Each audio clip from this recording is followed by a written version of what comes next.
দেখেই বোঝা যাচ্ছে আমি আজকে কি রান্না করব। হ্যাঁ, আমি আজকে বিরিয়ানি রান্না করব।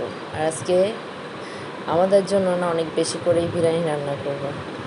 তাই ভাবলাম আপনাদের সাথে একটু শেয়ার করি। আজকে শুক্রবার। শুক্রবার মানেই তো ছুটির দিন আর ঈদের দিন। ঈদের দিন আর শুক্রবার দিন একই রকম আমার জন্য, কারণ এই দিনটায় আমি ভালো মন্দ যেমন রান্না করতে পছন্দ করি, তেমন সবাই মিলে খেতেও পছন্দ করি। যাই হোক, এখন কড়াই গরম করে ফেলছি। আমি তো সবসময় আলুটা একটু জর্দার রং দিয়ে মাখাই নিয়ে এরপরে আলুটা ভেজে নিই, কারণ আলুটার কালারটা অনেক সুন্দর আসে। বিরিয়ানির মধ্যে যখন আলুর কালার সুন্দর দেখা যায় তাই তো বিরিয়ানিটা দেখতেও ভালো লাগে। তাই আমি সবসময় চেষ্টা করি রং জর্দার কালারটা দিয়ে এরপরে মাখাই আলুটা ভাজার। আমি বিরিয়ানির পরিমাণ মতোই আলু নিয়েছি, বেশি করে নিইনি, তবে বিরিয়ানি একটু বেশি আজকে রান্না করব। যাই হোক, আলুটা উঠাই ফেলছি। ওই তেলটাতেই আমি পেঁয়াজ, গরম মশলা যা ছিল গরম মশলাগুলো আগে দিয়েছি, কারণ গরম মশলাগুলো তেলের মধ্যে যখন একটু হালকা ভাজা হয় খুব সুন্দর একটা ঘ্রাণ আসে মশলার, এই জন্য আমি এটা আগে দিই। আর এরপরে পেঁয়াজ দিয়ে দিছি।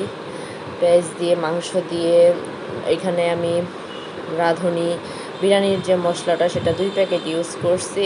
আর এইখানে আমি লবণ আর বাটা মশলা দিয়েছি, আর কিছুই দিইনি। আর দিয়েছি বাদাম বাটা।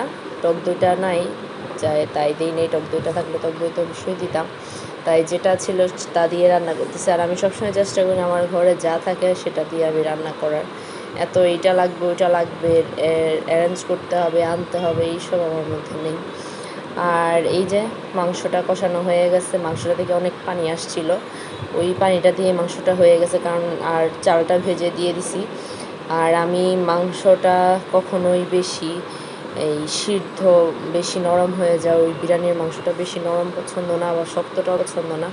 তাই একদম পরিমাণ মতোই সিদ্ধ করি, যেন খেতে খারাপ না লাগে। এই তো, এরপর আলু দিয়ে চাল দিয়ে সব কিছু দিয়ে মাখায় এখন পানি দিয়ে বসাই দিব। আর পানি দেওয়ার পরে এটার উপরে আমি হালকা গুঁড়া দুধ দিব আর কাঁচামরিচ দিব।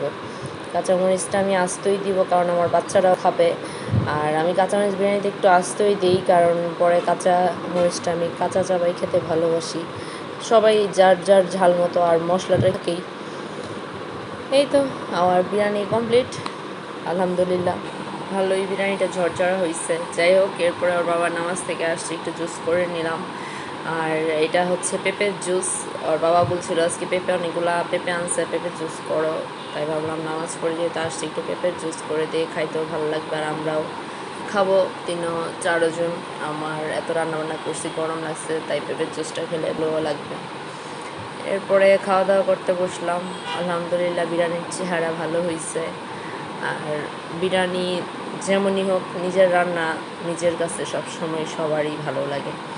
তাই বরাবরের মতো আমার নিজের রান্নাও আমার ভালো লাগে। আর এখন তো কোথাও গেলে দেখা যায় অনেকদিন খাওয়ার পরে মনে হয় না, আমি আমার হাতের রান্নার খাবারটাই মনে হয় মিস করি।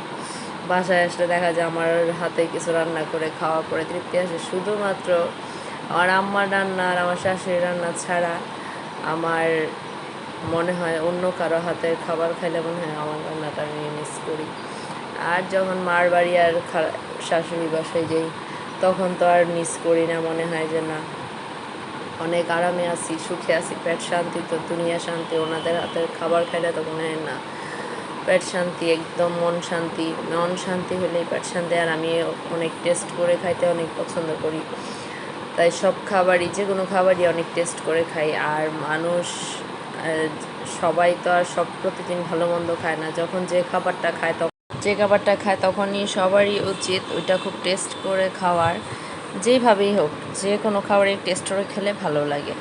যাই হোক, বিকেলে শুক্রবার মানেই আমার যত কাজ, বাইরের যদি কোনো কাজ থাকে সব শুক্রবার সারা লাগে, কারণ শুক্রবার ছাড়া ওর বাবা আমার একটুর জন্য সময় দিতে পারে না।